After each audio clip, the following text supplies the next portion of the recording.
Hola familia, ¿cómo van todos? Muy buenos días. Bueno, seguimos la lectura de nuestro libro Disparando contra Dios y el subtítulo que sigue es Stephen Hawking y Dios. En su último libro, El Gran Diseño, escrito junto a Leonard Maldinov, Hawking desafía audazmente la creencia religiosa tradicional en la creación divina del universo. Según él, las leyes de la física, no la voluntad de Dios, proveen la explicación de cómo tuvo lugar la vida en la Tierra. Argumenta que el Big Bang fue la consecuencia inevitable de esas leyes, porque existe una ley como la de la gravedad, el universo puede crearse y se creará de la nada. Hawking es culpable de numerosas malinterpretaciones y falacias lógicas graves. En primer lugar, su visión de Dios es defectuosa. Según lo que dice, piensa sin duda que Dios es un Dios tapa tapagujeros, para usarlo como explicación si aún no tenemos una científica. De ahí su conclusión de que en la física no hay lugar para Dios, ya que ha eliminado el último lugar donde se le podía encontrar, el momento de la creación. Sin embargo, esto no es lo que cualquiera de las grandes religiones monoteístas cree. Para ellas, Dios es el autor de todo el espectáculo. Él creó el universo y lo sostiene constantemente. Sin él, los físicos no tendrían nada que estudiar, en particular. Por tanto, Dios es el creador tanto de los trozos del universo que no entendemos como de los que sí entendemos. Y por supuesto, los segundos son los que proveen las mayores evidencias de la existencia y la actividad de Dios. Del mismo modo que puedo admirar al genio que está detrás de una obra de arte o de ingeniería, cuanto más lo comprendo. Mi adoración hacia el Creador incrementa cuanto más entiendo lo que ha hecho. La visión errónea de Dios por parte de Hawking bien podría vincularse con su actitud hacia la filosofía en general. Escribe, la filosofía está muerta. No obstante, esta declaración es filosófica en sí misma, evidentemente no es científica. Así pues, cuando dice que la filosofía está muerta, se contradice. Estamos ante un ejemplo clásico de incoherencia lógica. No solo eso, la obra de Hawking, teniendo en cuenta que está interpretando y aplicando la ciencia a cuestiones absolutas como la existencia de Dios, es un libro sobre metafísica, la filosofía por excelencia. Imaginar que la filosofía está muerta difícilmente sea lo más sabio, especialmente cuando tú mismo estás a punto de dialogar con ella. Tomemos por ejemplo la afirmación clave de Hawking citada arriba. Porque existe una ley como la gravedad, el universo puede crearse y se creará de la nada. Sin duda supone que la gravedad, o quizá únicamente la ley de la gravedad, existe. Esto no es la nada.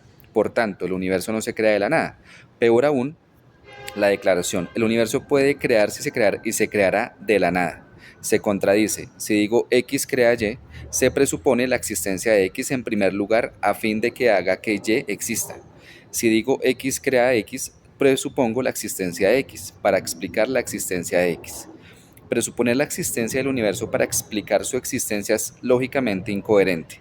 Este hecho pone de manifiesto que lo absurdo sigue siéndolo aunque salga de la boca de científicos mundialmente famosos. Les vuelvo a repetir esta parte que me encantó.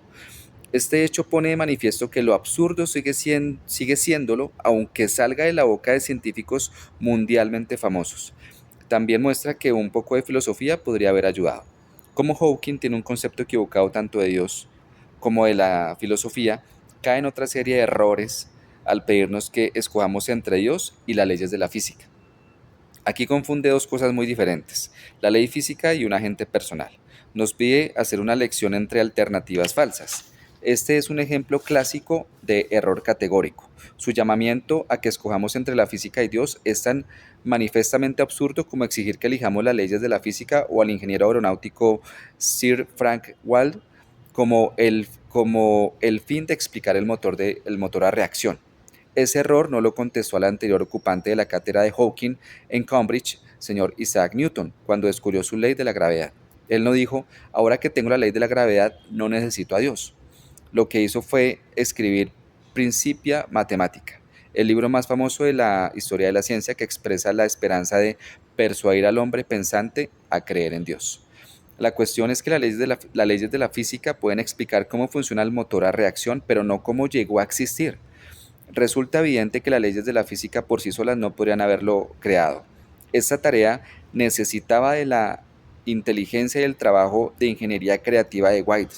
Si lo pensamos bien, Ni siquiera las leyes de la física y Frank Wilde juntos podrían por sí solos producir el motor a reacción. También tiene que haber algún material alrededor sujeto a leyes con el que Wilde puede trabajar. La materia puede ser una sustancia modesta, pero las leyes no la producen. Los científicos no fueron los únicos que colocaron allí el universo, tampoco lo hicieron la ciencia ni las leyes de la física matemática. Sin embargo, Hawkins parece pensar que lo hicieron. En brevísima historia del tiempo insinuó este tipo de explicación al sugerir que una teoría podía crear el universo.